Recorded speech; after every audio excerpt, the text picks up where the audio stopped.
sehingga kalian bisa nanti nonton lagi di LMS. Jadi setelah direkam nanti saya upload di LMS. Jadi yang pas kuliah sambil ngantuk atau lagi ke toilet gitu lu nggak dengar saya ngomong apa, bisa muter lagi. Nanti rekaman ini akan saya taruh di mungkin di YouTube, tapi linknya ada di LMS. Jadi nanti tinggal lihat dari LMS saja rekaman kuliah kita. Itu pengantarnya, kemudian kita masuk ke yang utama ya, karena waktunya pendek. Jadi kenapa sih harus belajar ICT? Mungkin kalian bertanya-tanya ya, kan kita jurusannya branding, apa urusannya sama ICT? Nah, ini kuliah pertama nanti adalah memberikan jawaban kenapa ICT itu diperlukan untuk branding. Kita mulai dulu dari definisi dulu supaya kita punya pemahaman yang sama. Yang pertama adalah information technology. Apa sih information technology itu? Information technology itu adalah istilah umum yang berkaitan dengan teknologi apapun yang digunakan untuk membuat, mengolah, menyimpan, mengkomunikasikan atau menyampaikan, atau menyebarkan informasi. Artinya apa?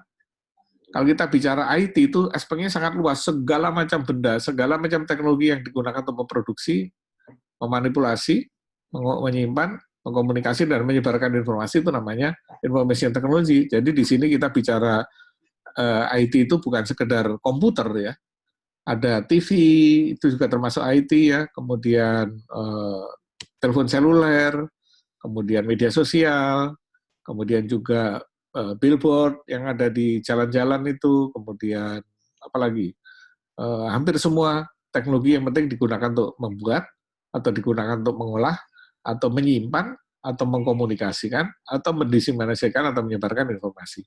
Dari definisi ini termasuk radio pun termasuk dalam IT. Jadi kita bicara radio juga termasuk dalam IT di sini.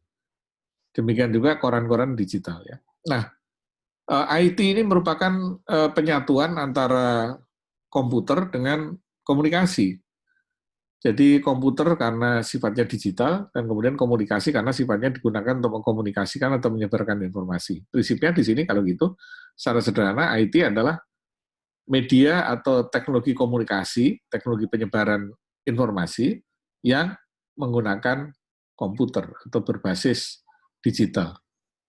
Dan apa yang disebarkan di sana bisa data, bisa suara, bisa video. Bahkan tidak lama lagi akan ada juga selain data, suara, dan video juga bau gitu ya. 2 tahun yang akan datang mungkin kita akan punya laptop atau HP yang ada generator baunya. Jadi kalau lagi kuliah online gini yang belum mandi, belum pada mandi, ini akan kelihatan baunya, dari temennya akan mencium baunya, ini bau siapa ya gitu kan tercium baunya karena bau ikut ditransmisikan sama dengan video dan sebagainya. Di samping bau juga penelitian juga sedang berlangsung untuk juga agar media komunikasi ini juga bisa mentransmisikan rasa.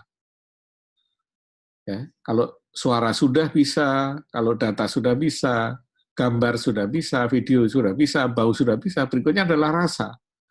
Nah, sehingga nanti 5 atau 10 tahun yang akan datang, jangan heran kalau kita punya HP kayak gini, kita pesan makanan, GoFood itu, pesan ayam goreng, kita bisa bukan hanya lihat gambarnya, bukan hanya lihat videonya, tapi kita bisa cium baunya juga, bau ayam goreng tadi.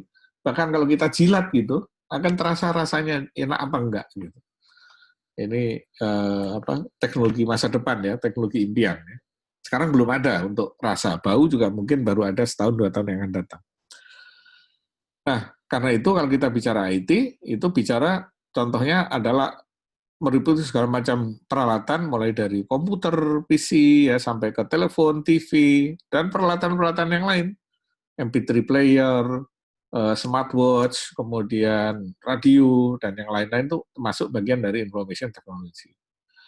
Nah, lebih kecil dari information technology disebut sebagai ICT, itu adalah alat bagaimana yang menggunakan teknologi digital di sini, khususnya internet untuk mencari, menyimpan, mengirimkan, mengolah, dan lain-lain dari informasi tadi. Jadi kalau kita bicara ICT lebih sempit lagi. Yang penting adalah digital di sana, sehingga radio tidak masuk di sini. Kalau kita bicara IT, radio termasuk. Tapi kalau kita bicara ICT, maka radio tidak masuk di sana. Tapi radio internet, radio yang ditransmisikan lewat internet, IP radio misalnya, itu termasuk. Tapi radio yang disiarkan lewat udara, lewat pancaran udara, jadi tidak masuk. Demikian juga televisi, televisi tradisional, televisi yang menggunakan gelombang radio, itu tidak masuk dalam ICT. Tapi televisi yang disiarkan secara digital melalui YouTube, melalui internet, melalui WiFi, melalui kanal-kanal digital, itu semua termasuk dalam ICT. Nah, zaman sekarang ini kalau kita bicara IT itu kemajuannya luar biasa, mulai dari telepon seluler, kamera, ya kamera termasuk di sini ya, tadi saya lupa sebutkan ya. Kamera, TV, dan sebagainya itu kemajuannya luar biasa. Kamera mungkin waktu kalian kecil masih menggunakan kamera yang pakai film ya. Makanya dulu yang perusahaan kamera yang terbesar itu namanya Kodak. Kenapa? Dia memproduksi film yang paling banyak. Makanya hampir semua kamera dulu namanya Kodak. Kodaknya merek Fuji, Kodaknya merek Konica, Kodaknya merek Nikon gitu ya. Saking terkenalnya Kodak. Tapi kita lihat sekarang raksasa terbesar zaman itu yang namanya Kodak sudah tidak ada lagi. Nah inilah memang siklus dalam dunia digital itu terjadi seperti itu. Mungkin kalian masih ingat dulu pernah menggunakan HP Nokia 3310, yang cowok-cowok pakai Engage, begitu populernya Nokia itu raja dari segala macam handphone. Sekarang kalau kalian ke toko nggak bisa lihat satupun handphone Nokia itu udah nggak ada lagi. BlackBerry yang menumbangkan Nokia, membuat Nokia lenyap dari peredaran, dulu begitu ada di mana-mana, hampir semuanya pakai BlackBerry, dengan terkenal dengan messengernya. Sekarang juga sudah kita nggak lihat lagi ada di mana. Jadi inilah ledakan kemajuan yang luar biasa ketika telepon Nokia digantikan dengan BlackBerry, BlackBerry digantikan dengan Android atau iOS yang menggunakan touchscreen, maka terjadi perubahan yang luar biasa. Saya tidak tahu nanti setelah adanya Android dan iOS yang menggunakan touchscreen, teknologi kita seperti apa? Barangkali nanti bentuknya telepon seluler ini nggak berbentuk lagi seperti ini, nggak lagi berbentuk seperti handphone yang kita pegang, nanti mungkin langsung ditanamkan di dalam otak kita, itu bentuknya chip gitu ya, jadi kita nggak perlu pakai handset sama sekali, kita langsung berpikir gitu, langsung pikiran kita langsung diterjemahkan jadi suara, langsung nyampe ke yang kita hubungi. Nah, itulah mungkin telepati masa depan ya, telepati yang berbasis teknologi. Nah, kenapa? Karena kemajuan teknologi itu telah menyebabkan komputasi itu menjadi pervasif atau ubiquitous. Pervasif itu artinya merasuk ke semua bidang. Ubiquitous itu artinya ada di semua tempat. Jadi udara itu ubiquitous karena di semua tempat ada udara. Pervasif itu contohnya adalah penggunaan media sosial misalnya, sangat pervasif. Kenapa? Hampir semua orang pakai media sosial. Namanya pervasif. Jadi pervasif itu merasuk ke semuanya. Kalau ubiquitous itu ada di mana saja, kapan saja, tidak tergantung ruang dan waktu. Nah, kenapa? Karena era sekarang itu era handheld. Jadi kalau telepon zaman dulu itu harus ada di meja, terus bentuknya ya seperti kalian lihat di rumah telepon zaman dulu yang milih nomornya harus diputar atau dipencet, harus pakai kabel. Tapi kemajuan teknologi handheld yang bisa kita pegang akhirnya membuat device yang kita bisa bawa kemana-mana. Itulah namanya handphone tadi ya. Nah, tetapi pusat dari semua kemajuan ini adalah adanya internet. Jadi ketika ditemukannya internet, maka kemajuan-kemajuan itu menjadi mungkin diwujudkan. Nah, ya kemajuan ini juga disebabkan oleh bertemunya 4 komponen. Orang IT nyebutnya 2C 2P gitu ya. Karena 2C 2P ini dari lingkaran luar masuk ke dalam seperti gambar di sini ya. Jadi dari lingkaran yang paling luar ini, lingkaran paling luar ini kemudian masuk menjadi satu, menyatu di sini. Apa itu 2C 2P? C yang pertama adalah konvergensi. Konvergensi itu adalah ketika telepon seluler bukan sekedar menjadi telepon tapi menjadi sebuah komputer. Jadi dimulai dari ketika Nokia membuat communicator, ini sebetulnya adalah sebuah komputer, itu awal mulanya Android ya. Android itu sebetulnya adalah bukan sekedar handphone, tapi dia di dalamnya ada komputer karena ada prosesornya, ada memori, bisa diprogram dan sebagainya. Jadi konvergensi itu menyatunya antara telekomunikasi dengan komputer. Yang kedua adalah kolaborasi. Kolaborasi itu adalah ketika teknologi-teknologi itu memungkinkan orang saling bertemu, saling terhubung. Jadi contohnya kita menggunakan ini video conference begini, akhirnya membuat saya bisa bertemu dengan kalian bisa lihat wajah saya. Gitu. Kalau zaman dulu tidak ada. Nah, 2P-nya adalah, P yang pertama adalah portability, jadi alatnya ini portable, bisa dibawa kemana-mana. Mungkin kalian masih ingat ketika masih kecil dulu pakai internet, pertama pakai Telkomnet instan ya, harus pakai komputer gede gitu, layarnya tebel, pakai kode istilahnya kalau anak muda sekarang itu layarnya bukan layar datar ya, CPU-nya pakai box yang gede, pakai casing gitu, kemudian nggak bisa dibawa kemana-mana. Tapi sekarang portability itu membuat komputer bisa dijinjing-jinjing kemana-mana. Bahkan saya punya komputer ini segede gini, ini komputer tablet yang ada keyboardnya, ada layarnya, ini bisa saya pegang-pegang, bisa saya bawa-bawa, bisa saya bawa jalan kemana-mana.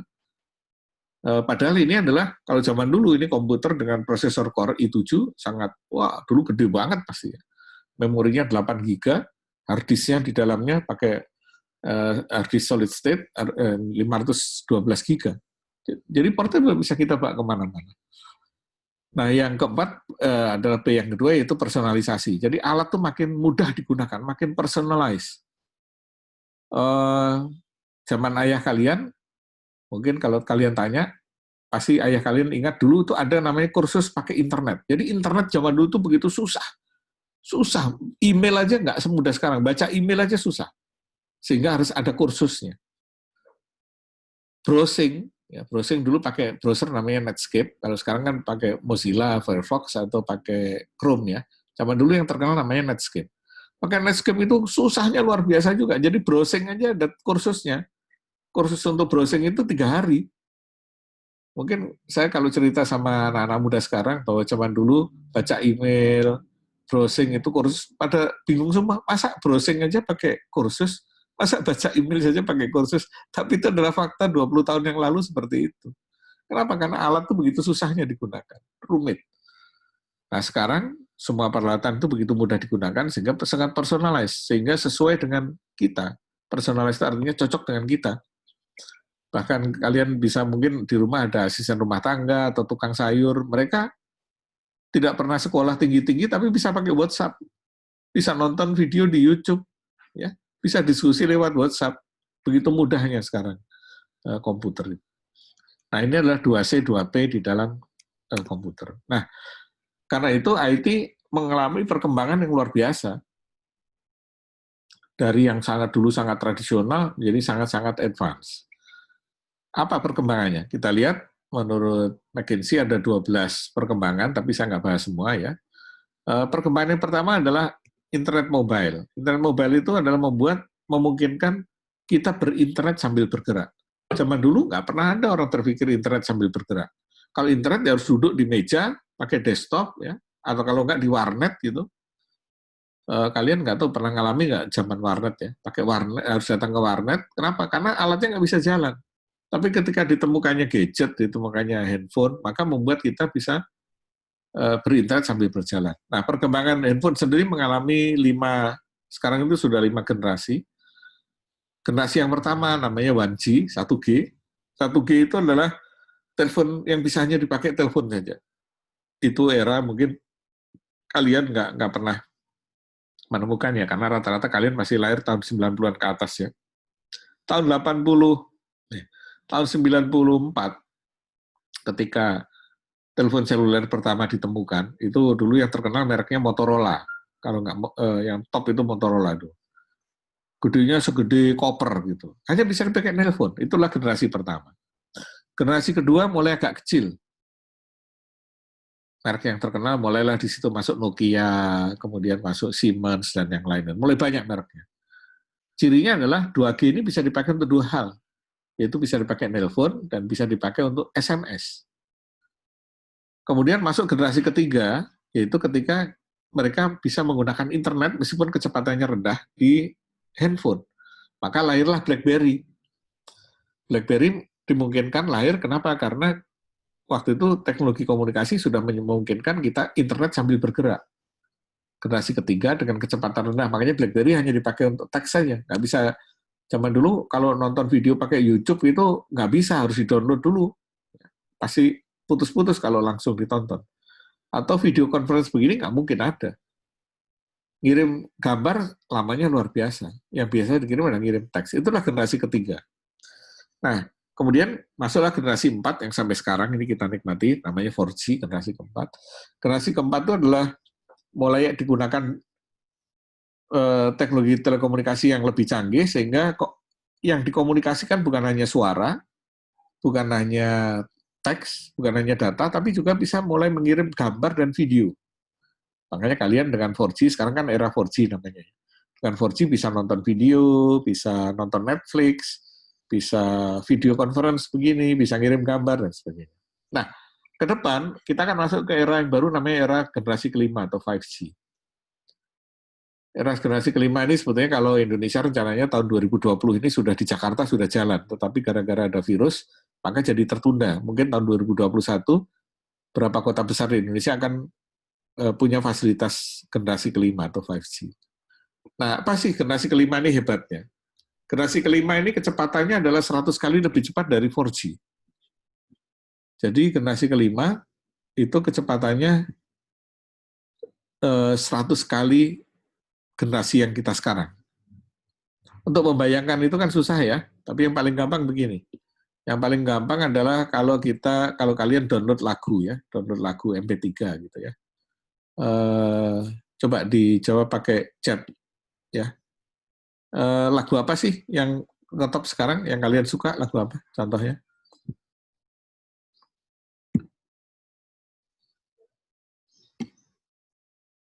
Nggak ada yang jawab di chat.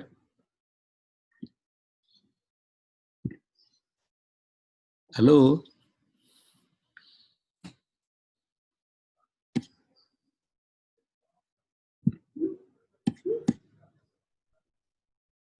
Ayo, lagu apa? Mipan apa nih, Bang? Lus. Ya, dijawab pakai chat aja, masih saya mute. Ya. Apa, lagu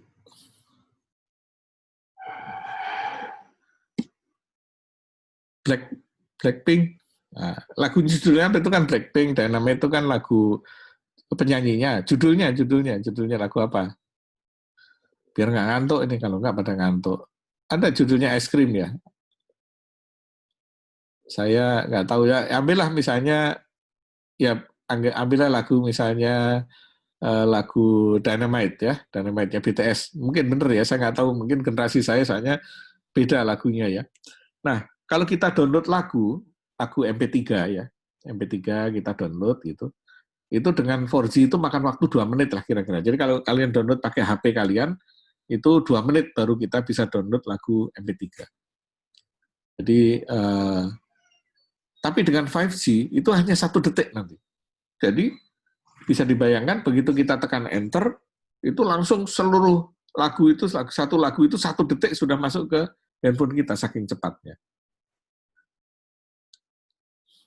Bayang ya. Nah, kalau susah lagi bayangkan, sekarang kita download video, film ya. Kita mau download film misalnya, film apa yang paling ngetop? Yang kalian suka nonton apa film yang ngetop sekarang?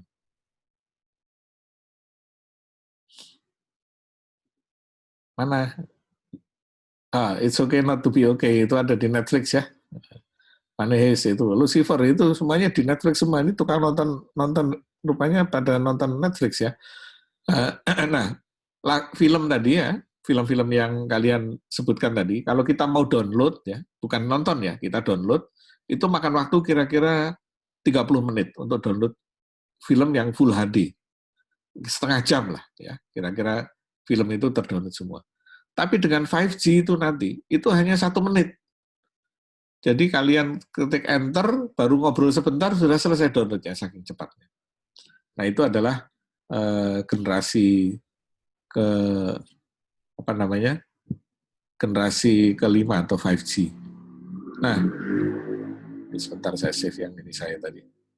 Nah, kemudian masuk ke generasi 5G itu, di samping kecepatannya sangat tinggi, juga Mana tadi videonya kok hilang sharingnya?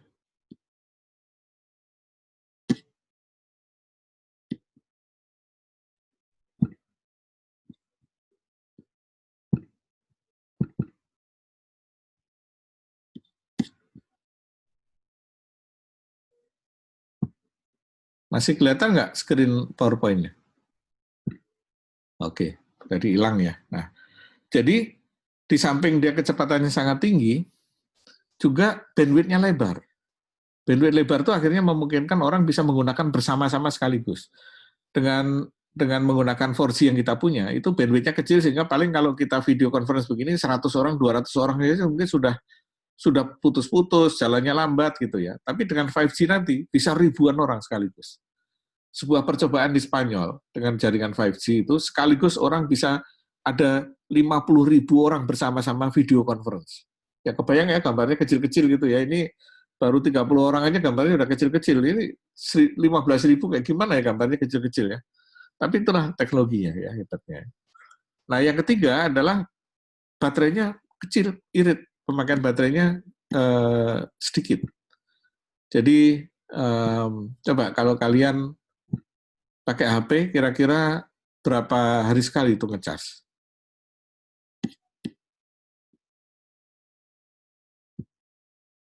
Berapa hari sekali? Sekali, 2 hari? 2 kali sehari? Wah boros amat ya.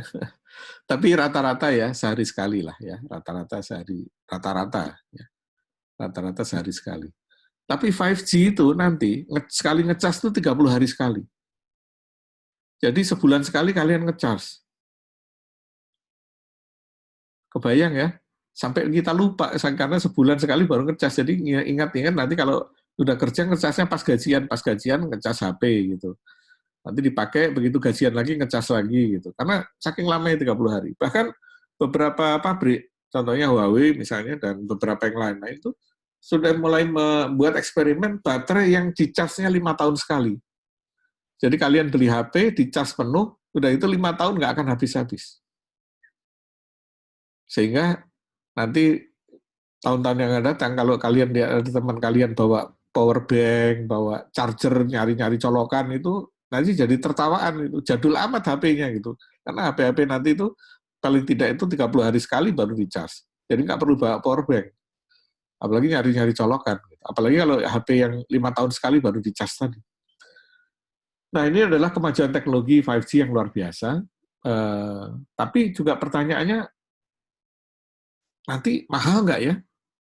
Nah, berbalik dengan perkiraan orang, 5G itu tidak mahal, justru gratis. Bukan gratis 0% ya, saking murahnya itu gratis. Kenapa? Karena diperkirakan harga per megabyte-nya, per gigabyte-nya itu adalah Rp1. Jadi kalau sekarang kalian beli kuota berapa? 100.000 dapat berapa? Dapat 30? Dapat 50 giga? Nanti dapat 50 giga itu Rp50 saja. Kenapa 1 giga Rp1?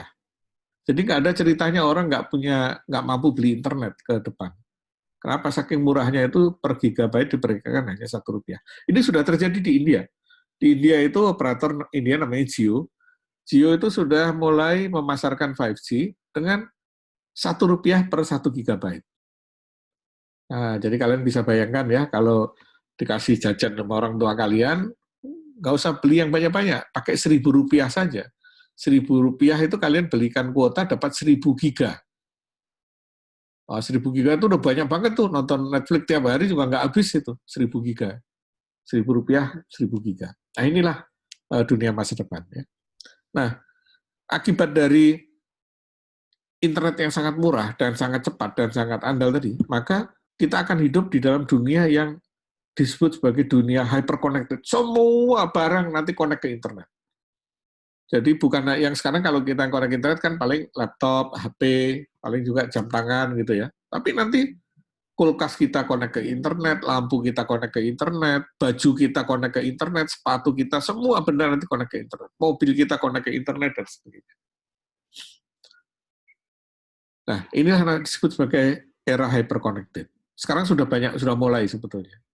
Jadi, sudah mulai banyak peralatan, misalnya di rumah saya ini, lampu-lampu saya, AC, kulkas, semuanya connect ke internet, saya bisa monitor lewat HP saya sambil jalan. Ini adalah dunia namanya hyperconnected. Ya. Nah, kemudian kemajuan yang kedua adalah bagaimana pekerjaan yang dulu hanya dikerjakan oleh manusia karena memerlukan otak, mulai bisa dikerjakan oleh komputer, oleh mesin. Jadi dikatakan oleh seorang futurolog namanya Nicholas Carr, dia mengatakan bahwa suatu saat bukan tidak mungkin bahwa para pakar, para profesional yang terlatih itu pekerjaannya digantikan oleh robot, oleh mesin. Jadi sebagai contoh misalnya di Amerika itu ada sebuah kantor pengacara namanya Baker Hostetler, itu menggunakan software AI untuk membuat pidato-pidato pembelaan dalam pengacara. Kemudian Anderson Cancer Center itu menggunakan software, menggunakan robot seperti video di atas ini, meskipun video ini diambil dari film yang lain, untuk melakukan operasi, untuk melakukan tindakan-tindakan medis. Jadi bisa mengoperasi, bisa melakukan diagnosa, tidak perlu dokter manusia. Sehingga dikatakan bahwa kemampuan manusia itu nanti bukanlah kemampuan otak tertinggi. Suatu saat kemampuan otak tertinggi akan digantikan oleh mesin. Ini bukan hal yang mustahil. Contohnya dalam hal menghitung saja. Dulu zaman sebelum ada komputer dikatakan manusia itulah makhluk yang paling pintar dalam menghitung. Tapi ternyata dengan ditemukannya komputer, manusia kalah cepat dengan komputer. Komputer itu kalau menghitung nggak capek, nggak salah, nggak pakai istirahat, bisa menghitung dengan sangat cepat. Jadi ternyata, dan nanti semua aspek seperti itu, bahwa banyak kemampuan manusia mulai diganti dengan komputer. Di Yale, salah satu universitas di Amerika itu, di sana dibuat riset untuk membuat software yang bisa membuat novel. Nah, bisa dibayangkan ya, zaman dulu kalau bikin esai, kalian aja kalau bikin tugas esai susahnya setengah mati ya. Ini apalagi novel. Novel itu seperti Harry Potter atau Lord of the Rings gitu. Tapi yang membuat novel itu penulisnya bukan manusia, tapi penulisnya adalah sebuah software. Jadi software-nya kita minta misalnya membuat novel, plot ceritanya begini, kemudian nanti tokohnya ini, maka dia kemudian membuat ceritanya, membuat novel. Jadi di kampus yang lain di Penn State itu untuk membuat musik, komposisi musik. Jadi musik-musik itu bisa digenerate oleh sebuah software. Kalau dulu komposer itu harus manusia yang membuat notasinya, membuat syairnya. Ternyata sekarang bisa digantikan dengan sebuah program komputer. Nah, program komputer ini dalam arti luas kita sebut namanya robot ya. Robot itu jangan dipikirkan hanya bentuknya kayak manusia. Robot itu bentuknya bisa macam-macam, harus bentuk software juga. Nah, bahkan profesi penterjemah itu sekarang sudah mulai diambil alih oleh software juga. Jadi video berikut ini menunjukkan bagaimana sebuah alat yang bisa menerjemahkan dari satu bahasa ke bahasa yang lain. Yang diterjemahkan bukan tulisan, yang diterjemahkan langsung suara. Jadi ketika orang bicara dalam sebuah bahasa, langsung diterjemahkan ke bahasa yang lain. Kita lihat ya. Mise will start your trip more easily. Mise is not only a smartwatch translation machine. It is beautiful, light, and portable. It will refresh your understanding of the world and enrich your imagination of exotic travel. Hello. Hi. 这是你第一次来中国吗? Is this your first time to China? Yes. Actually, China is more beautiful than I imagined. 中国比我想象的更美丽。中国的女孩更漂亮。The girl in China is more beautiful. Really? Actually, I'm dating one. 实际上我正与你。 Nah, alat seperti ini sudah banyak di pasaran. Kalian bisa beli di Lazada, di Tokopedia, namanya Instant Translator, yang bisa menerjemahkan satu bahasa ke bahasa lain dari suara. Harganya juga tidak mahal. Harganya berkisar antara 500 sampai 700 ribu. Tapi memang kemampuan menerjemahkan bahasanya terbatas, hanya bahasa tertentu, hanya 7 atau 10 bahasa, saya lupa ya. Yang jelas bahasa Inggris, bahasa Mandarin, bahasa Jepang, bahasa Perancis, bahasa Jerman, bahasa Arab gitu ya. Dan mungkin sekitar 5 sampai 7 bahasa ya. Nah, kalau mau lebih canggih lagi, kalau kalian beli alatnya lebih canggih lagi bisa sampai 100 bahasa. Jadi bahasa yang Indonesia, bahasa Jawa, dan sebagainya bisa diterjemahkan oleh dia. Nah, kalau kalian mau mencoba, nanti yang punya Android, yang pakai Android, silahkan masuk ke Play Store. Di sana ada Microsoft Translator. Microsoft itu nama perusahaan itu ya, Microsoft yang bikin Windows itu ya. Software-nya namanya Translator, penterjemah. Microsoft Translator ini bisa menerjemahkan hampir semua bahasa. Yang penting kita download dulu. Jadi, misalnya kalau kalian mau pergi ke Tiongkok gitu ya, tinggal kita download saja modul bahasa Mandarin dan modul bahasa Indonesia. Jadi ketika di sana kalian sama orang Cina ngomong bahasa Indonesia, langsung sama alat ini diterjemahkan dalam bentuk suara ke bahasa Mandarin. Orangnya jawab bahasa Mandarin, diterjemahkan dalam bahasa Indonesia.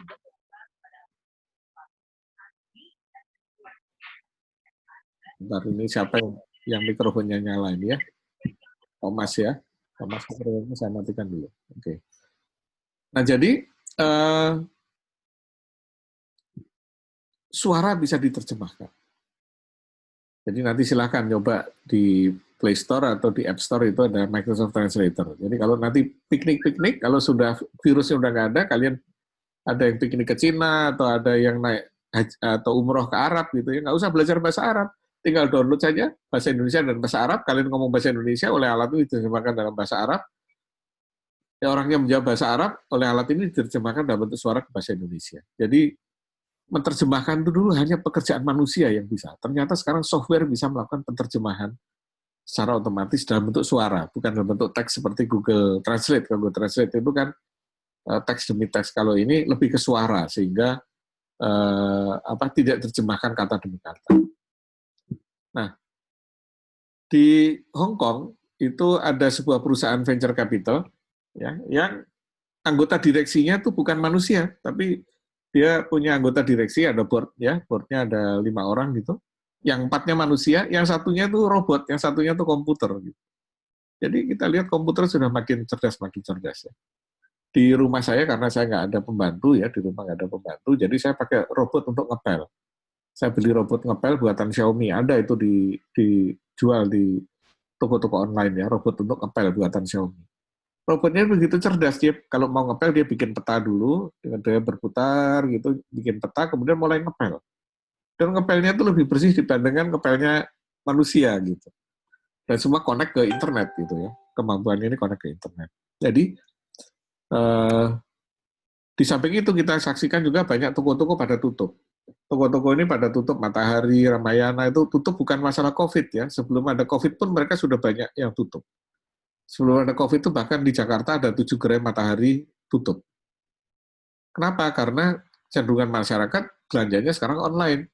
Jadi tiap hari sekarang dikit-dikit belanja Shopee, Blibli, Tokopedia, Lazada, apalagi yang kalian biasa pakai. Ya gitulah, ya Bukalapak gitu ya.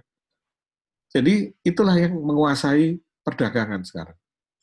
Sehingga akibatnya toko-toko, mal-mal pada tutup. Kenapa? Karena kita ke mall bukan lagi belanja. Kita ke mall barangkali hanya untuk makan-makan, untuk nongkrong, hiburan, ketemu teman, kan begitu kan? Tidak lagi untuk belanja. Dan itu kejadian itu bukan hanya di Indonesia, tapi di seluruh dunia terjadi. Di Jepang itu jaringan yang dimiliki oleh Mitsukoshi, namanya Sogo. Ya. Sogo di Jepang itu pada sejak 2 tahun yang lalu pada tutup. Kenapa? Karena nggak ada yang lagi belanja di sana. Di Amerika jaringan pertokoan, kalau kita Mataharinya gitu namanya Sears ya, yang ada di semua kota, juga sejak 2 tahun yang lalu banyak yang tutup karena tidak ada yang belanja. Macy's juga demikian. Macy's ini juga di Amerika ya. Artinya apa? Pembelanjaan juga meskipun tidak ada virus pun juga kita sudah mulai belanja online. Kenapa? Karena kemampuan teknologi digital tadi begitu besar ya. Bukan hanya itu, sekarang kalau kita makan nggak perlu lagi ke restoran, mau pilih makanan apa saja, tinggal pesan pakai GoFood, datang ke tempat kita. Nah, yang ketiga adalah ditemukannya Internet of Things. Kalau zaman dulu itu yang berinternet itu adalah manusia ke manusia, jadi saya chatting dengan kalian, itu namanya manusia menggunakan internet, ngomong manusia yang lain. Tapi ke depan, yang berinternet itu bukan manusia, tapi benda dengan benda. Jadi jam tangan saya ngomong sama kulkas saya ngomong sama toko untuk beli bahan. Sepatu saya bisa chatting dengan baju saya. Jadi benda dengan benda yang berkomunikasi. Nah, akibatnya nanti terjadi ledakan besar di internet. Kenapa? Karena jumlah pengguna internet itu bukan lagi seperti sekarang 4 miliar manusia, Tapi nanti diperkirakan ada 50 miliar pengguna internet. Dari 50 miliar ini, yang 5 manusia, yang 45 miliar lagi, itu adalah benda. Jadi jangan kaget nanti kalau laptop kita ngobrol sama kulkas, kulkas kita ngobrol sama kursi, kursi kita ngobrol sama pintu, itu bisa terjadi. Itu namanya Internet of Things. Jadi ketika internet dari benda-benda, jadi benda-benda saling berkomunikasi. Nah, ini contohnya adalah misalnya saya punya jam tangan smart ini ya. Dia berkomunikasi bukan dengan saya. Dia mendeteksi berapa lama saya tidur, tekanan darah saya berapa dan sebagainya. Kemudian ketika saya bangun, dia berkomunikasi dengan HP saya, dia menyampaikan bahwa semalam saya tidur berapa jam, kemudian denyut jantung saya berapa, tidurnya nyenyak atau tidak, itu dia ngomong langsung dari jam tangan saya ngomong ke HP saya. Bahkan kalau ada pesan masuk, misalnya HP saya gantian ngomong ke jam tangan saya, sehingga pesannya masuk di smartwatch saya. Selain itu, smartwatch saya juga bisa bicara dengan benda-benda lain yang ada di rumah saya. Dia bisa menyalakan TV, bisa mematikan TV, menyalakan AC, menyalakan lampu, gitu ya. Kalau di rumah kalian merupakan smart home itu banyak yang punya ya, Telkom punya smart home. Yang populer dan murah itu Xiaomi ya, Samsung juga punya. Xiaomi itu punya smart home di mana semua alatnya itu bisa saling berkomunikasi satu sama lain dan kita tinggal perintahkan dengan suara, misalnya menggunakan Google Voice atau menggunakan Amazon Echo atau menggunakan Siri-nya Apple gitu ya. Kita tinggal ngomong saja. Jadi kalau mau menyalakan AC tinggal bilang tolong nyalakan AC, maka alat saya ini akan jam tangan saya ini akan memberi perintah kepada AC untuk menyala. Inilah dunia masa depan. Namanya smart home atau rumah yang smart ya. Berikutnya adalah teknologi cloud, kemajuan berikutnya adalah teknologi cloud. Kita mungkin, kalian sudah biasa menyimpan data di Google Drive, itu ada contoh dari cloud. Google Drive, Dropbox, itu contoh dari cloud. Bahwa nanti itu makin lemah dengan kecepatan jaringan tadi, maka kita nggak perlu lagi menyimpan data di rumah kita. Kita simpan aja di Google Drive atau di Dropbox sana. Kita simpan di cloud gitu. Nah, kalau cloud itu zaman dulu hanya bisa menyimpan data untuk penyimpanan. Sekarang cloud lebih canggih lagi. Selain bisa menyimpan data, di sana cloud itu bisa melakukan processing, menghitung. Misalnya. Kalau kita punya laptop yang kemampuannya kecil, kita bisa minta cloud untuk menghitung suatu angka, misalnya. Dan yang lain-lain. Ya. Divisi berikutnya adalah robot-robot yang canggih. Jadi kalau zaman dulu robot itu hanya bisa melakukan satu pekerjaan, tidak bisa punya pikiran, tidak punya inisiatif. Jadi kalau merakit ya merakit, kalau menjaga, kalau masak. Kalau di tempat saya misalnya robot yang ngepel tadi, robot saya ngepel rumah itu cuma bisa ngepel, suruh nyuci piring nggak bisa. Nyuci piring robot yang lain lagi. Untuk nyuci baju, robot yang lain lagi. Robot nyuci baju saya, suruh nyuci piring juga nggak bisa. Nah, tapi teknologi robot ke depan, itu teknologi robot yang maju, yang bisa melakukan banyak hal, seperti manusia. Manusia itu kan bisa ngepel, bisa nyuci baju, bisa nyuci piring sekaligus. Nah, contohnya ini sudah ada di pabrik mobil di Jerman, di pabriknya Daimler, ini video yang ada sekarang, ini adalah robot-robot yang merakit mobil. Dia bisa melihat kalau ada baut yang kurang, dia pasang baut, kalau dia perlu ngelas, dia ngelas, ya. Perlu menekuk logam, dia tekuk, gitu. Jadi robot ini seolah-olah seperti manusia yang bisa melihat kekurangan apa yang belum dikerjakan, kemudian dia kerjakan. Nah, kita lihat di situ ya, dan mereka bekerja sama luar biasa. Tidak ada ceritanya robot yang sebelah kiri nyenggol robot sebelah kanan atau berantem gitu ya.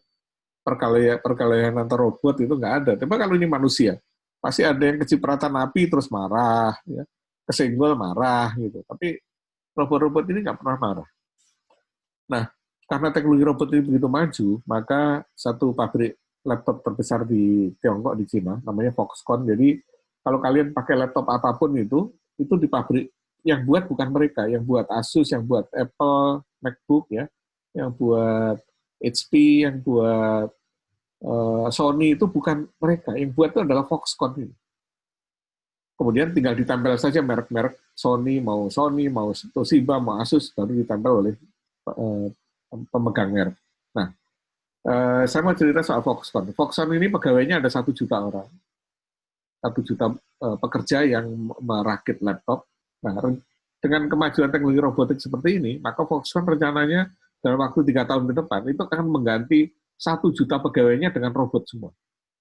Jadi kalau tahun depan kalian atau 2 tahun yang akan datang kalian datang ke Shanghai ya, di pabriknya Foxconn itu di luar kotanya Shanghai sedikit, kira-kira 50 km dari kota Shanghai. Nanti kalian lihat nggak ada lagi manusia yang merakit laptop ya, ini robot-robot seperti ini. Ada 1 juta, kalau tadinya 1 juta manusia diganti dengan 1 juta robot. Jadi dalam waktu 3 tahun, mulai tahun 2020 ini, mereka akan pelan-pelan mengganti tenaga kerjanya dengan robot. Nah, yang berikutnya lagi adalah ditemukannya kendaraan yang bisa berjalan sendiri tanpa bantuan manusia. Jadi yang di pojok atas itu, video yang di atas itu menunjukkan bagaimana traktor-traktor yang tanpa dikemudikan manusia, dia bisa mengatur, bisa mengelola sebuah gudang, bisa menata barang, bisa mengangkat barang. Sementara di sebelah kiri itu adalah, sebelah kanan bawah itu adalah video dari taksi yang tanpa sopir. Jadi di Amerika dan beberapa negara, Uber sudah mengoperasikan taksi-taksi yang tanpa sopir. Kita lihat di situ ya, di jok depan, di kemudi nggak ada manusianya, tapi kemudinya bisa bergerak-gerak sendiri. Kalau dia harus berputar, dia berputar. Kalau dia belok-belok, kalau berhenti, kalau ada orang nyebrang atau lampu merah, dia berhenti.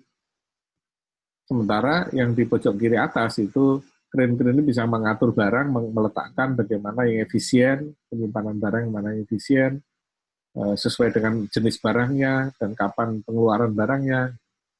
Ini adalah bentuk robot tapi tidak human. Jadi jangan dibayangkan robot itu bentuknya kayak Terminator itu salah satu bentuk robot, namanya humanoid. Humanoid itu mirip manusia. Tapi banyak juga robot yang nggak kelihatan, bahkan ada robot bentuknya software. Di dunia bisnis sangat terkenal robot namanya RPA. RPA itu adalah bentuknya software, tapi dia mengotomasikan seluruh proses-proses bisnis di dalam sebuah perusahaan. Nah, kalau ini robot bentuknya traktor, yang di bawah itu robot bentuknya mobil. Bukan hanya mobil kecil, ya, di Eropa itu nanti kita lihat mobil besar ya, ini tadi Uber ya. Ini, di Eropa, Daimler itu punya truk-truk seperti ini yang tidak ada pengemudinya. Jadi truk-truk ini tidak dikemudikan oleh manusia, tapi dikendalikan oleh software, oleh robot. Ada sopirnya di situ, tapi sopirnya nggak perlu mengemudikan, nggak perlu muter kemudinya kanan kiri. Kenapa? Karena ini truknya bisa jalan sendiri. Ya. Bahkan di Eropa, di Perancis itu Navia, ada satu perusahaan bis namanya Navia, mengoperasikan bis antara Lyon sama Paris, bolak-balik, itu sejauh kira-kira 30 kilo, itu bis-bisnya nggak ada sopirnya semua. Jadi kalau kalian nanti datang ke sana naik bisnya Navia, itu jangan kaget tuh, di kursi sopir nggak ada manusianya, tapi kemudinya bisa berputar ke kanan, ke kiri gitu ya. Kalau di kampung saya itu pasti dituduh ada jinnya di situ ya. Ini bukan menggunakan jin, tapi menggunakan software ya untuk mengemudikan mobil. Jadi truk-truk yang kita lihat di jalan raya ini semuanya jalan sendiri tanpa perlu bantuan sopir manusia. Nah, kemudian pengiriman barang juga gitu, sudah menggunakan teknologi drone. Drone-nya salah satu bentuk robot tapi terbang gitu ya, yang bisa digunakan untuk mengirim barang. Jadi kalau sekarang kita mengirim barang menggunakan GoSend atau GrabSend pakai motor ya, terus pakai motor kadang-kadang kan jalanan macet ya, atau berputar-putar, tapi menggunakan drone lebih cepat. Amazon sudah membuktikan mengirim barang dalam jarak 8 kilo hanya 13 menit, mulai dari pesan sampai barang itu dikirim, itu 13 menit barang sudah sampai ke si pemesan. Nah, kita lihat ya contohnya. Ini ceritanya adalah si pengemudi sepeda ini mengalami masalah, bannya kempes, ternyata pentilnya rusak, dia harus beli pentil, maka dia beli secara online. Tapi kan nggak ada alamatnya, nggak masalah. Kalau drone, biarpun kita nggak punya alamat, dia bisa mencari, kenapa dia akan mengikuti HP kita. Jadi kalau kita jalan seperti ini, ya, kalau di rumah seperti ini nggak masalah, di rumah ini dikirim ke alamat, nih contohnya. Kita lihat barangnya sampai di depan rumah. Nah, abang-abang gosennya tidak lagi pakai motor, tapi ada di atas, terbang di atas, menurunkan barang, pakai drone.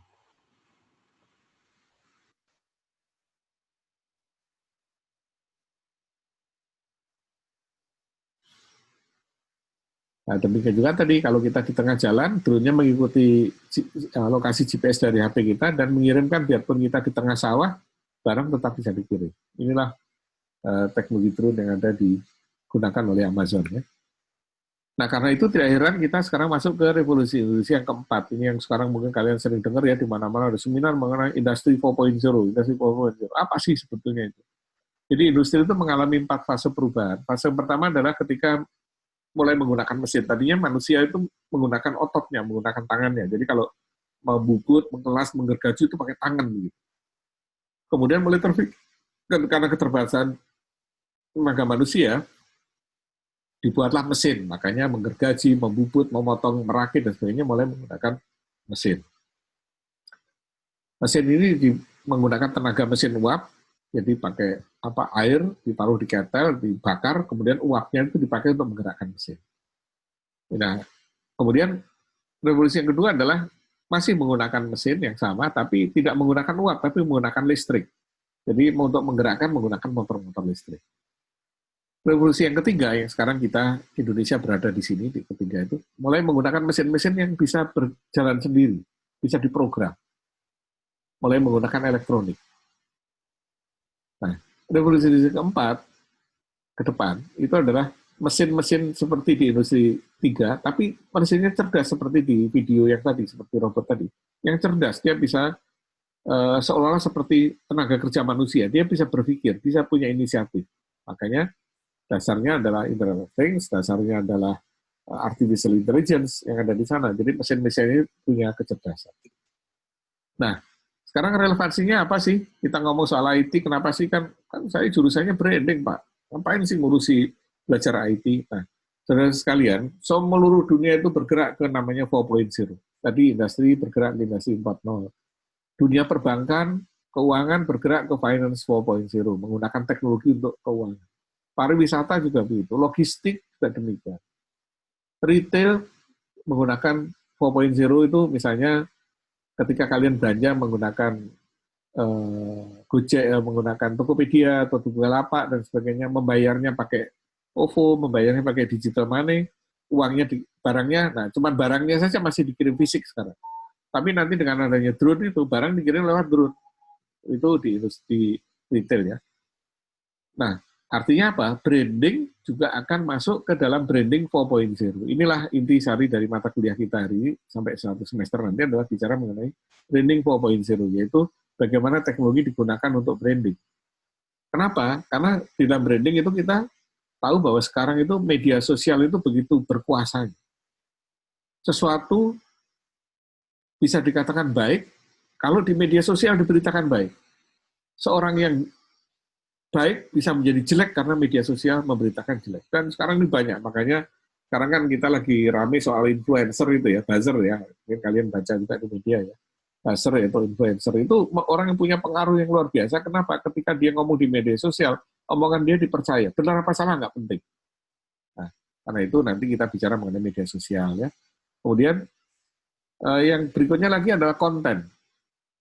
Konten, orang menciptakan konten zaman dulu untuk membranding sesuatu itu beda dengan dunia sekarang. Coba lihat misalnya Telegram atau mungkin YouTuber yang terkenal, Halilintar dan saudara-saudaranya itu, yang penghasilannya per bulan miliaran, itu cuman isinya apa kan? Ya cuman ngomong begitu, cerita begitu, mereview ini, review itu gitu ya. Tapi penghasilannya miliaran. Ada lagi siapa itu yang dari luar negeri yang Arab itu yang ngomong segala macam ya, mulai dari virus segala macam diomongin sama dia. Tapi pengikutnya yang penontonnya jutaan orang, penghasilannya dia ratusan miliar. Jadi bagaimana menggunakan teknologi untuk menciptakan konten ini menjadi bagian dari penting dari branding. Karena kalau kita mau membuat branding, maka konten atau narasi itu penting. Satu benda yang sama dinarasikan berbeda, bisa punya dampak berbeda. Jadi branding itu tidak lagi cukup merek. Kalau zaman dulu branding itu merek kan, misalnya kita beli tas kalau mereknya Hermes gitu, kita mau bayar 300 juta untuk satu tas. Tapi sekarang nggak cukup lagi, harus dinarasikan. Misalnya tasnya dibuat dari kulit buaya. Kulit buayanya ini dari kecil dipelihara secara khusus. Tiap hari diberi minum susu, tiap hari dipijitin dan seterusnya. Padahal mungkin kenyataannya tidak begitu, tapi akhirnya produknya menjadi tas kulit yang harganya mahal. Apalagi dinarasikan misalnya di dunia ini hanya dibuat 5 tas yang seperti itu. Padahal mungkin dia buka begini 500, tapi dibilangnya 5. Nah, itu namanya narasi ya. Jadi narasi itu menjadi, atau konten itu menjadi faktor penting dalam branding. Saya punya teman, dia punya usaha jualan kacang mete, kacang monyet ya, tahu kacang monyet ya, kacang mete ya. Judulnya, mereknya Nut and Nut. Kacang monyet itu, kacang mete itu kalau kita beli di pasar ya, satu toples gede itu paling hanya 100.000. Tapi teman saya ini bisa menjual kacang mete yang diplastikin, di bentuk saset kecil-kecil itu. Satu plastik itu dijual di hotel-hotel bintang 5 itu harganya, satu plastik kecil itu 10.000. Kenapa orang mau bayar? Karena dinarasikan di situ, dibungkusnya itu dinarasikan bahwa kacang mete ini dibuat oleh secara menggunakan semuanya bahan-bahannya alami, tidak menggunakan bahan sintetis. Kemudian pekerjanya adalah orang-orang yang cacat, yang punya keterbatasan, tapi mereka mau bekerja keras untuk berusaha untuk hidup tanpa menjadi peminta-minta. Maka orang jadi terenyuh mau bayar itu. Satu contoh lagi, saya kemarin bantu ya, ada salah satu desa di Jawa Timur, dia satu desa itu, penduduknya itu 90% itu orang-orang tunagrahita. Tahu ya, tunagrahita itu cacat mental lah ya, idiot lah dalam bahasa kasarnya. Nah, kemudian oleh seorang aktivis, orang-orang idiot ini diajari membuat membatik, ya, tahu ya batik ya, seperti yang saya pakai. Tapi karena mereka tunagrahita, tidak mungkin dia membatik dengan gambar begini. Apa yang mereka lakukan kalau dikasih lilin, itu namanya orang tunagrahita, ya lilin itu disebar-sebar aja. Disebar-sebar, kemudian diinjak-injak pakai kaki, kemudian dia gulung-gulung di situ, gitu ya, di atas lilinnya itu, kemudian diwarnai. Ternyata itu menjadi pola yang indah, pola abstrak. Tapi kalau orang biasa lihat, apa indahnya, nggak ada gitu. Tapi narasinya yang penting. Ketika dinarasikan bahwa kain batik itu dibuat oleh orang-orang tunagrahita, yang biarpun mereka punya keterbelakangan mental, tapi mereka tidak mau jadi peminta-minta. Mereka mau hidup dengan berusaha membuat batik ini. Maka orang-orang bule itu mau beli selembar dengan harga jutaan. Saya juga heran itu. Di kampung itu banyak turis-turis bule datang ke sana, membeli satu kain batik, itu bisa satu lembar bisa 10 juta, 15 juta. Kenapa? Karena di branding itu adalah karya dari orang-orang yang tidak beruntung. Sehingga ada rasa kasihan di situ. Nah, itu konten atau narasi itu. Nah, IT nanti enhance namanya narasi ini. Saya nggak percepat ya, karena waktunya tinggal 10 menit lagi ya. Kemudian yang berikutnya lagi adalah search engine. Search engine optimization itu begini, bagaimana kalau kita punya produk, kalau ada orang nyari produk itu, kalau di search pakai Google selalu muncul paling atas. Itu ada ilmunya yang sangat sulit, pakai matematik dan sebagainya, mungkin bukan kompetensi kalian. Kompetensinya teman-teman kita yang di STEM, yang di jurusan software engineering. Tapi kalian harus tahu kenapa kalian bisa meminta mereka membuat seperti itu. Kalian tahu bahwa, oh ternyata kalau search itu bisa direkayasa di Google itu supaya muncul duluan, itu bisa. Ada ilmunya di software engineering sana ya. Kemudian yang keempat adalah cyber security. Zaman sekarang ini ketika semuanya menggunakan digital, maka mau tidak mau security itu menjadi penting. Kenapa? Sekali kita ada masalah security, maka reputasi kita rusak. Berapa waktu yang lalu mungkin kalian mendengar ketika Telkomsel ada kasus dengan Denny Sirgar ya, karena datanya Denny Sirgar tersebar, karena ada hacker yang masuk kemudian menyebarkan data tersebut. Nah, Telkomsel harus bertanggung jawab itu, dan ruginya puluhan miliar itu. Karena apa? Karena dituntut gitu ya. Kemudian yang berikutnya lagi adalah marketing secara digital. Bagaimana channel-channel marketing secara digital ini kalian tahu, dan kemudian yang terakhir adalah bagaimana menggunakan data untuk keperluan kalian dalam branding. Jadi big data spesialis, bagaimana kita menggunakan percakapan di Facebook, percakapan di Instagram, dan sebagainya kita olah sehingga kita bisa menentukan keperluan branding kalian. Itulah sebetulnya, karena itu pelajaran ICT kita nanti tidak terlalu mendalam, tapi lebar, luas, sehingga kalian punya wawasan. Kalau mendalami nanti teman-teman di STEM lah yang akan membantu. Ya. Nah, ini kenapa perlu? Karena di Indonesia sendiri pemakaian IT itu luar biasa. Penduduk kita ini 272 orang, juta orang, yang 160 juta, jadi 2/3-nya itu ternyata aktif di media sosial. Jadi pemakai media sosial kita itu 160 juta, atau 60% orang Indonesia itu punya media sosial. Jadi kalau kita kumpulkan, 10 orang, pasti 6 itu punya medsos. Jadi dari tiap 10 orang, ada 6 orang pasti punya medsos. Kemudian, yang punya koneksi internet itu lebih besar lagi, ya, 64% atau 175 juta. Yang menarik yang punya handphone, jumlah handphone kita ini 338, artinya lebih banyak daripada jumlah manusia. 100, jadi 25% lebih banyak dari jumlah manusia. Kenapa? Karena rata-rata satu orang punya lebih dari satu gadget. Kayak kalian nih punya laptop yang connect ke internet, tapi punya HP juga, punya tablet juga, berarti sudah punya 3 di sana. Makanya tidak heran kalau jumlah koneksi ke internet itu lebih besar dibandingkan jumlah penduduk. Telkomsel saja, jumlah penduduk Indonesia kan kira-kira 272 tadi ya. Pelanggan Telkomsel yang pakai nomor Telkomsel itu lebih dari 200 juta. Telkomsel adalah operator terbesar dan terluas di Indonesia ya. Jadi pemakainya paling banyak. Nah, ini juga menarik statistik yang dilakukan untuk melihat orang Indonesia itu kalau internet apa sih yang dikunjungi? Ternyata Google yang paling tinggi. Google itu menduduki tempat teratas, hampir semua orang mencari apa-apa pasti pakai Google ya. Yang kedua, ranking kedua ternyata YouTube. Jadi YouTube itu memiliki posisi kedua. Jadi banyak orang yang sekarang mulai browsing melihat sesuatu di YouTube. Jadi googling saja tidak cukup karena mencari videonya di YouTube. Yang ketiga adalah Facebook. Ini media sosial yang paling banyak digunakan di Indonesia. Jadi Facebook itu menduduki posisi ketiga. Kemudian yang lain-lain ya. Tapi yang menarik ya, nomor 11 ini. Nah, nomor 11 ini pasti ini di antara mahasiswa di sini ada ini yang suka berkunjung ini ya ke nomor 11. Nomor 13 gitu ya. Ini yang ketawa pasti itu suka berkunjung ke situ ya. Tapi yang nomor 14 menarik, Netflix ini sekarang mulai banyak, apalagi dengan Telkom membuka Netflix, maka pemakaian Netflix di Indonesia melonjak.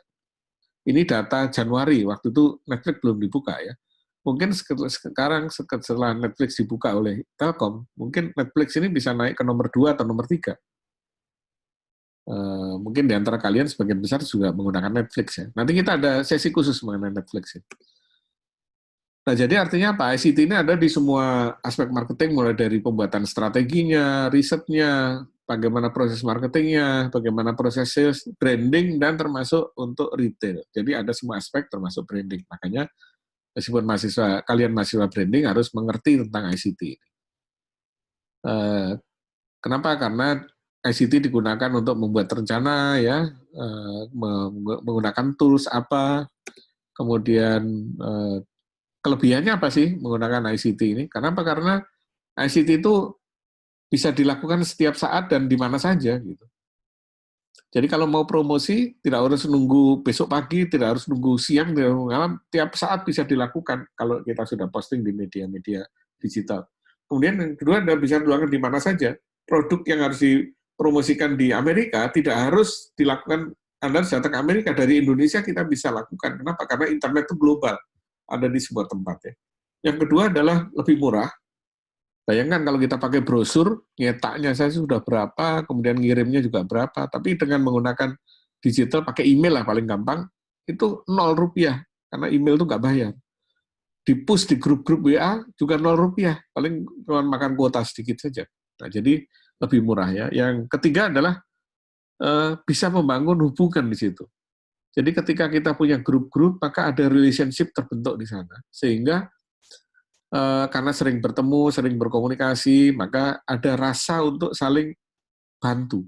Jadi, wah ini yang jual teman saya, teman Facebook saya beli dari dia. Gitu. Nah, yang keempat adalah cepat. Kenapa? Dengan adanya IT itu segala macam bisa dilakukan dengan sangat cepat. Nah, kenapa ini perlu? Karena sekarang terjadi pergeseran. Kalau zaman dulu orang kalau beli itu biasanya menurut survei Gartner ya, itu lihat TV dulu. Iklan di TV. Kalau nggak dari iklan di TV, pengaruh yang kedua adalah dari brosur atau dari koran. Brosur sumbernya dari seller. Kalau sekarang terbalik. Orang kalau mau beli, mencari di Google dulu. Misalnya kalian mau beli apa produk, misalnya laptop yang apa sih, Asus yang paling baru apa sih, di Google dulu. Kemudian di Google itu kita bisa tahu harganya berapa, tipenya berapa, speknya berapa. Makanya Google menduduki tempat yang paling atas ya. Kemudian juga selain Google ada yang lain, ada YouTube, ada Facebook, ada yang lainnya. Artinya apa di sini bahwa terjadi pergeseran dari media tradisional ke media digital. Dari brosur kertas ke brosur digital. Dan seterusnya. Yang ketiga adalah kalau dulu perlu orang banyak, untuk promosi itu perlu orang banyak, sekarang cukup satu orang saja. Bayangkan satu influencer yang saya punya teman seorang influencer ya. Pada waktu saya dengan teman-teman membuat bantuan sosial untuk sopir-sopir ojek online yang terdampak karena virus sehingga mereka nggak bisa kerja, nggak bisa makan, saya pakai iklan. Nggak ada yang nyumbang. Saya pakai selebriti, nggak ada yang nyumbang. Tapi saya dibantu oleh seorang selebgram yang followernya, dia nggak terkenal, namanya mungkin nggak banyak terkenal ya, tapi dia seorang selebgram. Followernya itu ada 10 juta orang. Ketika dia tulis di Instagramnya bahwa ada program donasi untuk membantu sopir ojek online yang sedang terkena dampak dari virus dan sebagainya, satu hari itu bisa ngumpul 10 miliar. Cukup satu orang yang ngomong, seorang selebgram, seorang YouTuber yang ngomong, itu satu hari saya bisa mengumpulkan 10 miliar. Nah inilah dampak dari yang namanya influencer, yang sekarang jadi ribut tuh ya, di Tempo diributkan masalah influencer. Kenapa influencer itu kalau salah jadi namanya buzzer. Buzzer itu influencer yang memberitakan hal yang kurang baik, jadi baik, itu namanya buzzer, menyerang dan sebagainya.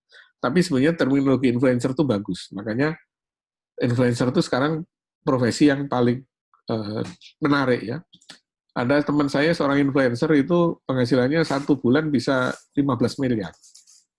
Karena digunakan oleh politisi, oleh pemerintah, oleh partai, oleh produk dan sebagainya untuk menyampaikan program-program mereka. Dan karena yang ngomong influencer, masyarakat percaya. Jadi tidak perlu banyak orang lagi untuk branding. Orangnya sedikit, dengan menggunakan influencer ini menjadi lebih efektif. Kenapa? Karena dunia ini berubah. Kalau zaman dulu brand itu adalah yang ada di kepala, di otak pembeli. Kalau sekarang brand itu ada di Google.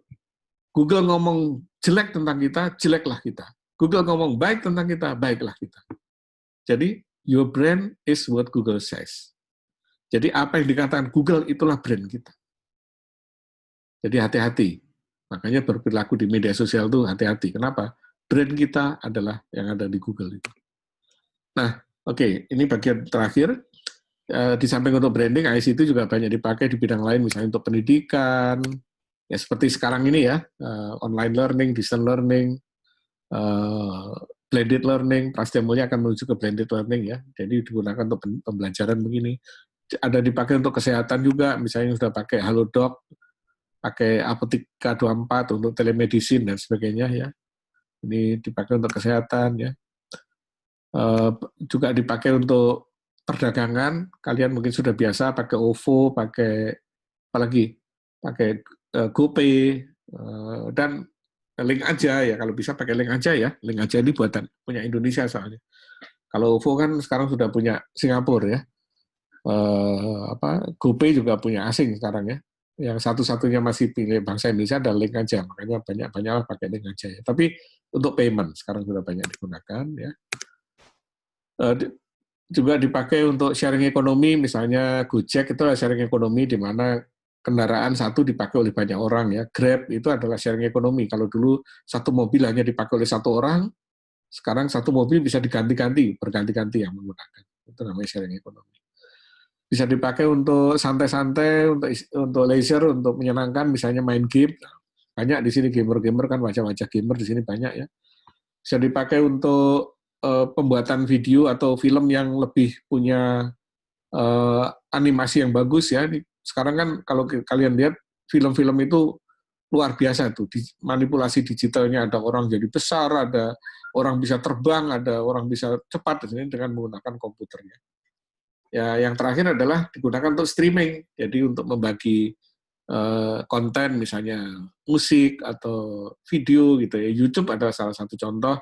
Mungkin kalian banyak pakai Spotify ya. Zaman dulu kan Kalau zaman saya dulu kan beli kaset, beli CD, sekarang nggak perlu lagi. Ngapain pakai beli kaset, pakai CD? Pakai Spotify aja. Lagunya bisa kapan saja bisa kita ganti. Itulah streaming ya. Radio misalnya, zaman dulu kan pakai radio AM, FM itu. Sekarang pakai HP saja, karena radio ada di Pandora. Pandora itu adalah salah satu platform yang isinya radio apapun dari seluruh dunia ada di sana. Bahkan dipakai untuk pemerintahan, untuk politik. Yang tadi saya sudah cerita soal buzzer, soal influencer itu ya.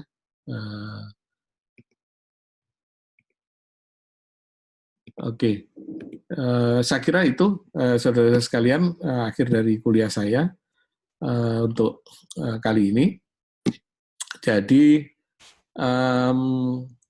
selanjutnya kita akan ketemu minggu depan, tapi sebelum minggu depan tolong rajin-rajin ngecek situs kita ya, situs LMS kita. Kenapa? Karena nanti tugas-tugas akan saya posting di sana. Untuk tugas untuk minggu ini mungkin akan saya posting sore ini, jadi saudara bisa lihat apa saja yang ditugaskan minggu ini. Baik, sebelum diakhiri, ada yang mau ditanyakan? Kalau ada yang mau ditanyakan, silahkan. Kalau mau unmute, mau ngomong di unmute saja sendiri mikrofonnya, silahkan. Ada yang mau ditanyakan? Ada yang mau nanya?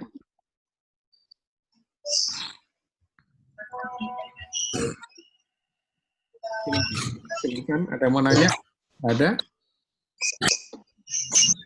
Kalau yang mau nanya, silakan mikrofonnya dinyalakan. Kalau nggak ada, baik. Kita akhiri. Tapi sebelum diakhiri, tolong videonya, kameranya dinyalakan. Saya akan absen sekali lagi.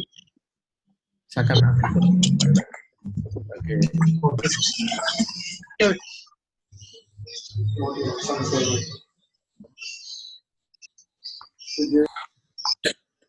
Oke, tolong dinyalakan semua mikrofon. Kamera? Video dinyalakan. Masih ada yang belum nyala, saya nggak tahu. Yang nggak nyala ini berarti lagi ketiduran ini ya. Kamera saya nggak ada, Pak. Oke, Madison saya catat kameranya nggak ada. Oke. Yang lain ketiduran apa? Nah ini ada yang nguap. Nah itu siapa yang barusan nguap itu? Oke, sudah. Saya ambil untuk halaman pertama ya. Siap-siap. Bergaya dulu, silakan bergaya. 1, 2, 3. Jangan gerak, masih satu halaman lagi, karena ada 2 halaman. Jangan dimatikan dulu. 1, 2, 3. Oke. Jadi itu saudara sekalian, akhir dari kuliah kita, dan rekaman dari kuliah ini saya akan taruh di LMS, jadi bagi kalian yang tadi ngantuk atau ketiduran gitu, nggak apa-apa. Kalau kuliah saya boleh tidur kok, boleh ngantuk. Yang penting harus nanti ikuti lagi ya, tinggal baca, dengerin lagi rekamannya ya, lebih ketiduran ya. Oke. Dari saya, saudara sekalian, kalau ada yang ditanyakan, kita ketemu lagi nanti Kamis depan. Dicatat ya, ini ID teknologinya akan selalu di sini. Kita akan selalu ketemu di sini ya. Berita yang lain nanti lewat WA atau sesuatu. Oke, sampai ketemu lagi. Jaga kesehatan baik-baik. Jangan liburan kemana-mana. Ingat, sekarang ada virus yang 10 kali lebih menular dibandingkan yang dulu ya, lebih dahsyat. Sudah banyak sekali orang jatuh korban karena sekarang ini lebih ganas. Jadi jaga kesehatan baik-baik, nggak usah pakai keluyuran, nggak usah nongkrong ya, pakai masker, jaga jarak, sering cuci tangan ya. Oke, sampai ketemu lagi. Dadah semuanya. Terima kasih, Pak. Makasih, Pak. Terima kasih, Pak.